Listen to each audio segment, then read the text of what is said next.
बिस्मिल्लाहिर्रहमानिर्रहीम, अस्सलाम वालेकुम। एक और यूट्यूब वीडियो के साथ तारिक मतीन आपसे मुखातिब। और सबसे पहले आपकी मोहब्बतों का शुक्रिया कि इनकी वजह से ये एनर्जी मिलती है कि मैं आपसे ये इंटरेक्शन बार बार कर रहा हूँ, मैं इसको ख़ुद एंजॉय कर रहा हूँ। उसके बाद आपसे ये दरख्वास्त कि आप में से जिन दोस्तों ने अभी इस चैनल को सब्सक्राइब नहीं किया है वो कर लीजिए, ताकि वो अपडेट्स जो मैं चाहता हूँ कि आप तक पहुँचें वो आप तक पहुँचें। और इसके साथ साथ आप मुझे बताते रहें कि किन मौज़ूआत पर बात करनी चाहिए, और मेरी ये कोशिश होती है कि मैं आपके कमेंट्स का जवाब दूं। तो इस वीडियो के अख्ताम पर मैंने कुछ कमेंट्स जितने मुमकिन हो उन्हें नोट डाउन किया है और मैं उनको जवाब दूंगा। ये जो वीडियो है ये रात गए जो वाक़या पेश आया था उस वाक़े के बारे में है। पाकिस्तान तहरीक इंसाफ के बानी रुकन नजीब हारून साहब, कराची से MNA, उन्होंने इस्तीफ़ा दे दिया। नजीब हारून साहब पाकिस्तान तहरीक इंसाफ के उन अरकान में शामिल कि जिन्होंने बुनियाद रखी, फाउंडिंग फादर मेंबर्स, और उनमें नजीब हारून साहब जो हैं वो जो कौमी असम्बली में पहुँचे उन मेंबर्स में, तो नजीब हारून साहब बहुत अहम मेंबर थे। नजीब हारून साहब जो हैं वो अपने हलक़े में जहाँ से जीते, कराची में मुत्तहिदा कौमी मूवमेंट बहुत सारी सीटों पर पाकिस्तान तहरीक इंसाफ की ये दावा करती है कि वहाँ जो नताइज हैं उनमें कुछ ऊंच नीच हुई है, लेकिन नजीब हारून साहब की सीट पर नजीब हारून साहब के हलक़े के लोग ये कहते हैं कि उन्होंने नजीब हारून साहब को वोट दिया और वो अपने हलक़े में बड़े पॉपुलर हैं। वो अपने सोशल वर्क की बुनियाद पर भी अपने हलक़े में बड़े पॉपुलर हैं। बीइंग अ कराचीआइट मैं इस बात से बड़ी हद तक वाकिफ़ हूँ। तो नजीब हारून साहब की अपने हलक़े में पॉपुलैरिटी है। उसके बाद नजीब हारून साहब की शख्सियत की बात करें तो नजीब हारून साहब जो हैं वो एक आला तालीम याफ्ता इंसान हैं, बिज़नेसमैन हैं, एक बड़ी शख्सियत हैं। और न सिर्फ ये कि उन्होंने पाकिस्तान में आला तालीम हासिल की, बल्कि बैरून मुल्क से भी वो आला तालीम हासिल करके आए। पाकिस्तान तहरीक इंसाफ के जो नज़रियाती कारकुन हैं वो उनमें शामिल हैं, मुसलसल पार्टी के साथ रहे। अब जो उनका इस्तीफ़ा है उस इस्तीफ़े को ज़रा कुछ तकनीकी बुनियादों पर देखना होगा। नजीब हारून साहब का ये इस्तीफ़ा जो है ये हाथ से लिखा हुआ इस्तीफ़ा है, 4 सफ़हात पर मुश्तमिल ये इस्तीफ़ा है। इस इस्तीफ़े में नजीब हारून साहब ने इमरान खान साहब को मुखातिब करते हुए माज़ी याद दिलाया है, अपनी जो पार्टी से वाबस्तगी है उसका दौरानिया याद दिलाया है। नजीब हारून साहब ने इस इस्तीफ़े में इमरान खान साहब को बहुत फ्रैंकली मुखातिब किया है, और साथ ही उन्होंने ये कहा है कि वो अब ये डिज़र्व नहीं करते कि वो इस सीट पर रहें, लेकिन साथ ही उनका ये कहना है कि वो ये यकीन रखते हैं कि इमरान खान साहब जो हैं, जो उन्होंने ख्वाब देखा है उस ख्वाब की तकमील कर सकते हैं और उनको वो सपोर्ट करते रहेंगे। वो कौमी असम्बली की रुकनीत से इस्तीफ़ा दे रहे हैं, पार्टी के साथ रहेंगे, पार्टी से वफ़ादार रहेंगे। इसमें उन्होंने नबी करीम सल्लल्लाहु अलैहि वसल्लम के फरमुदात का, उनकी सुन्नत का भी हवाला दिया है। नजीब हारून साहब ने ये लिखा है कि उन्होंने जब इस्तीफ़ा लिखा, जहाँ से शुरू हो रहा है, तो वो लिखते हैं कि उन्होंने फ़जर की नमाज़ अदा कर ली है और वो बनी गाला में जो वज़ीर आज़म का घर है उससे कुछ फासले पर मौजूद अपने घर में मौजूद हैं, और वो ये इस्तीफ़ा जो है वो दुखी दिल के साथ लिख रहे हैं। यही उन्होंने ट्विटर पे भी लिखा है। ट्विटर पे अगर आप उनका जाके प्रोफाइल चेक करें तो आपको नज़र आएगा कि नजीब हारून साहब जो हैं वो पाकिस्तान के हाईएस्ट टैक्स पेयर जो पॉलिटिशियन हैं वो हैं। तो नजीब हारून साहब ने इस्तीफ़े में लिखा कि उन्होंने फ़जर की नमाज़ पढ़ ली है और वो इस पर सोच रहे थे, अब वो ये इस्तीफ़ा दे रहे हैं। 20 महीने उन्होंने ये जो वाबस्तगी रही है बतौर रुकने कौमी असम्बली इसमें काम किया, लेकिन वो ये समझते हैं कि वो अपनी कॉन्स्टिट्यूंसी के लिए सबसे पहले, अपने शहर के लिए उसके बाद, और अपने मुल्क के लिए सबसे आखिर में कुछ कर नहीं पाए। उनका ये कहना है कि हालात मुश्किल हैं, लेकिन इमरान खान साहब इन मुश्किल हालात पे काबू पा लेंगे और पाकिस्तान को जो उनका ख्वाब है उसके मुताबिक वो तरक्की दे लेंगे। नजीब हारून साहब के इस्तीफ़े को मैंने कहा था तकनीकी बुनियादों पर देखने की ज़रूरत है। एक, ये हाथ से लिखा हुआ इस्तीफ़ा है। 2, आपको ये नज़र आता है कि कई दफ़ा इस इस्तीफ़े में हैंड राइटिंग जो है वो लाइट हो गई है, कई दफ़ा डार्क हो गई है।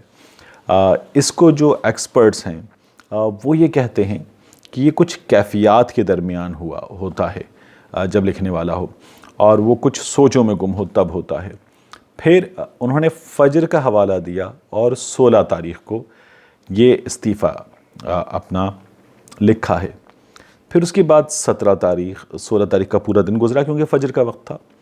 फिर उसके बाद 17 तारीख का पूरा दिन गुजरा और 18 की रात को जो उन्होंने ट्वीट किया है, लेट नाइट का ये इस्तीफ़ा है, तो नजीब हारून साहब ने इस्तीफ़ा दे दिया है। अब आप ये देखिए कि ये इस्तीफ़ा अगर उन्होंने लिख लिया था और उन्हें वज़ीर-ए-आज़म को ही भेजना था, क्योंकि उन्होंने लिखा है कि फिर इसे आगे फर्दर डिस्पोजल के लिए, कार्रवाई के लिए कौमी असम्बली में दे दिया जाए। उनका ये इससे नज़र आ रहा है कि गुमान यह है कि ये इस्तीफ़ा अगर वो रुकन कौमी असम्बली के तौर पे दे रहे हैं तो वो स्पीकर कौमी असम्बली को भेजें, ऑफिस को भेजें, लेकिन उन्होंने वज़ीर-ए-आज़म को दिया है तो वो इस फैसले का इख्तियार वज़ीर-ए-आज़म को सौंप रहे हैं। अब देखने की चीज़ यह है कि यह हैंड रिटन इस्तीफ़ा है। उसके बाद देखने की चीज़ यह है कि इस इस्तीफ़े में इमरान ख़ान साहब को एड्रेस किया गया है।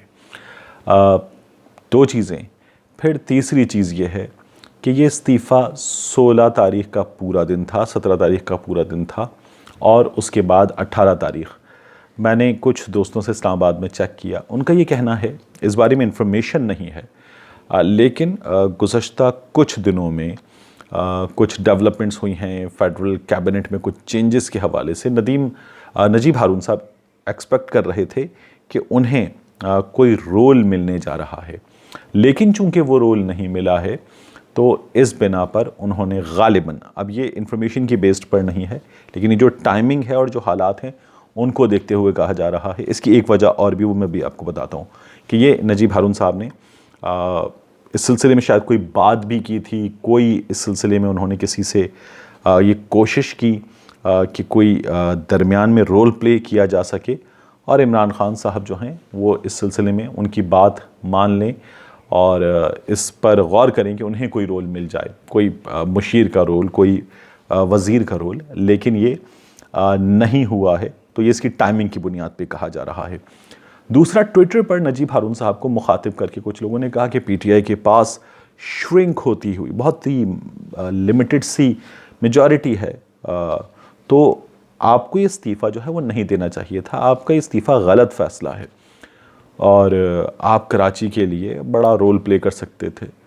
तो उन्होंने फिर इस मौके पे कहा है कि मैं क्या कर सकता था, एज एन MNA में क्या कर सकता था, और MNA के तौर पे इस्तीफ़ा दिया है, बतौर MNA में क्या कर लेता, मैं अपने शहर के लिए कुछ नहीं कर सका। तो इससे भी ये जो ख़याल है इसको तक़वियत मिलती है कि गालिबन नजीब हारून साहब कोई रोल चाह रहे थे। फिर उन्होंने इस पर गुंजाइश छोड़ी है कि उन्हें रोक लिया जाए वज़ीर-ए-आज़म इमरान ख़ान की जानिब से।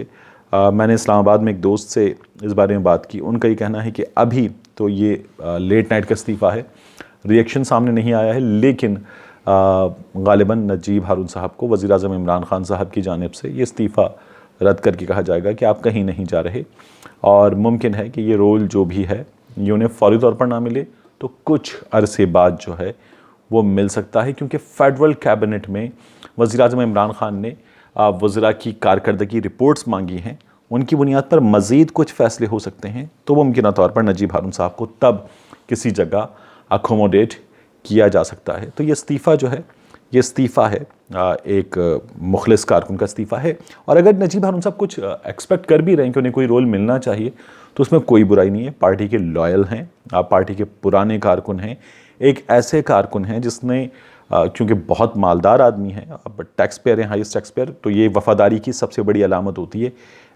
हुब्बुल वतनी का बहुत बड़ा सबूत है कि आप मुल्क को अपना टैक्स ईमानदारी से दे रहे हो। तो ऐसे मौके पर अगर एक ऐसा शख्स जो है वो कोई रोल प्ले करना चाहता है तो उसे वो रोल मिलना चाहिए। जो लोग पार्टी में बाहर से आए हैं उन्हें मिलने से ज़्यादा बेहतर है कि ऐसे शख्स को ये रोल मिले। तो नजीब हारून साहब को ये रोल मिल भी सकता है और मिलना भी चाहिए इस नाचीज़ की राय में। उसके बाद नजीब हारून साहब जो हैं वो इस्तीफ़ा उनका वापस हो जाएगा और उन्होंने इसकी गुंजाइश भी रखी है। नजीब हारून साहब ने अपने इस 20 महीने के अरसे में कौमी असम्बली से कोई तनख्वाह नहीं ली है, कोई पर्क्स नहीं लिए हैं, TADA नहीं लिए हैं। वो तो अपने इलाके में भी अपनी जेब से जो फलाही काम है, लोगों की मदद के काम है, और ख़ास तौर पे इन दिनों में जो कोरोना के दिनों में काम है वो कर रहे हैं, बढ़ चढ़ कर कर रहे हैं, और लोगों की माली मदद जो है वो कर रहे हैं। तो यहाँ इस वीडियो का अख्तिताम करते हुए मेरी राय में कि ये इस्तीफ़ा भी वापस हो जाएगा, और अगर फौरी तौर पर नहीं तो कुछ दिनों के बाद नजीब हारून साहब को कोई रोल भी मिल सकता है। मैंने कहा था कि वीडियो के आखिर में मैं कुछ दोस्तों ने जो कमेंट्स किए हैं उनमें से कुछ को रिस्पॉन्ड करूँगा। रम्ज़ रमक ने, जब मैंने कहा था पिछली वीडियो में कि मुझे ये अफसोस है, मैं बड़ा इन्जॉय कर रहा हूँ इसको, कि मैंने इस मीडियम को लेट ज्वाइन किया, उन्होंने कहा कि उन्हें भी अफसोस है और जो मेरी लगन है वो दिख रही है कि मुझे अफसोस है, तो कोशिश रही है कि ये लगन जो है जारी रहे। मोहम्मद सईद साहब ने तारीफ़ की और कहा कि धीमा अंदाज़ उन्हें पसंद आया और उन्होंने कहा कि मैं अपने फेफड़ों का और जो देखने वाले उनके कानों का ख्याल रख रहा हूँ। तो मुझे कमेंट बड़ा अच्छा लगा उनका। ग़ाज़म दा, इन्होंने कुछ तनकीद की लेकिन नाम बड़ा मुश्किल साहब, ये कोई रियल नाम है या इन्होंने कुछ रखा हुआ है। इन्होंने कहा कुछ इस टाइप की बात की कि हम मीडिया वाले, फिर आप न्यूज़ की बंदिश के हवाले से बात करते हुए, शहबाज शरीफ के दिनों में नौकरी पर थे, इमरान खान के दिनों में फ़ारिग हो गए और यूट्यूब पर महदूद हो गए। तो यकीन रखिए ग़ाज़म दा इस बात का कि ना मियाँ शहबाज शरीफ साहब जो है वो नौकरी दे सकते हैं, ना इमरान खान साहब नौकरी ले सकते हैं। रिज़्क़ अल्लाह ताला ने अपने हाथ में रखा हुआ है, ये हमारा ईमान है और होना चाहिए। इरफान साहब ने दुबई से लिखा है कि मैंने मियाँ नवाज़ शरीफ और मियाँ शहबाज शरीफ साहब के ख़िलाफ़ बात की है और उन्होंने लिखा है शेम ऑन यू। तो ये आपका परसेप्शन है, आपकी मोहब्बत है, आपका शुक्रिया। और यकीन जानिए जहाँ मुझे लगेगा कि पाकिस्तान तहरीक इंसाफ को, पीपल्स पार्टी को, किसी और जमात को, किसी और मौजू पर मुझे लबकुशाई करनी चाहिए तो वो मैं करूँगा और मैं उस पर भी अपनी राय दूँगा। तो बहरहाल आज की वीडियो में ये कि एक लॉयल आदमी का जाना, इमरान खान साहब को इस पर सोचना चाहिए, उन्हें रोकना चाहिए। ये जो जहांगीर खान तरीन साहब जैसे और दीगर लोग हैं, ये चले जाएं तो ज़्यादा फ़र्क नहीं पड़ता, लेकिन इमारत की बुनियाद में से ईंट अगर निकले तो फिर इमारत आहिस्ता आहिस्ता हिलने लगती है, इसलिए उनको रोकना चाहिए।